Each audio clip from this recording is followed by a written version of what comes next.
রোজ use করি আমরা। কেন করি? মানে এটা এটা রান্নাঘরে ইউজ করা হয়। মানে মানে বলছে যে গুড আফটারনুন, মানে নুন দেওয়ার পর ভালো খেতে হয়।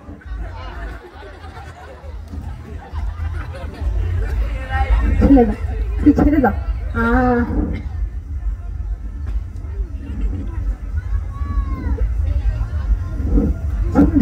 আচ্ছা এবার ঠিক আছে, এবার ইংলিশে কোয়েশ্চেন করছি, বলো তো মেয়েটি নিচে দাঁড়িয়ে আছে ইংরেজিতে কি হবে? মেয়েটি নিচে দাঁড়িয়ে আছে ইংরেজিতে কি হবে? মিসআন্ডারস্ট্যান্ডিং। মানে মিস মানে মেয়েটা, আন্ডার নিচে স্ট্যান্ডিং দাঁড়িয়ে আছে, এখানে মিসআন্ডারস্ট্যান্ডিং।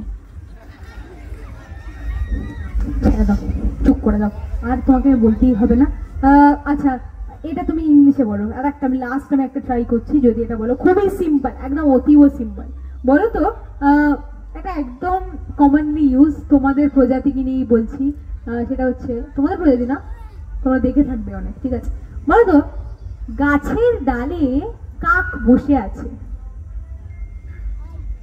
এটা কিসে বলবো? তুমি আর কি কি জানো? হিন্দি জানি। হিন্দি জানো? হিন্দিতে বলে দাও, হিন্দিতে বলো। হ্যাঁ বলছি। গাছের ডালে কাক বসে আছে, হিন্দিতে বলবো তাই তো? হ্যাঁ হিন্দিতে বলো। ডাল মে কুছ কালা হ্যায়। গাছের ডালে কাক বসে আছে, ডাল মে কুছ কালা হ্যায়। আর বলতেই হবে না, ছেড়ে তো। তুমি বাংলাই বলো, ঠিক আছে? সিম্পল বাঙালি মানুষ বাংলা বলো, ঠিক আছে? আচ্ছা একটা কবিতা শুনে, কবিতা। হ্যাঁ কবিতা কই?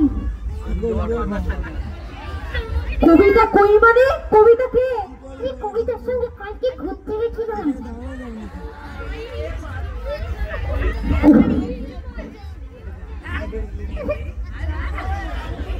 এটা কি হচ্ছে? লজ্জা করছে। লজ্জা করতে হবে না, ওঠো ওঠো ওঠো ওঠো। এটা কি হচ্ছে? পারা যায় না, আর নামাও নামাও, চুলের হেয়ার স্টাইল খারাপ করে দিল। ঠিক আছে চল।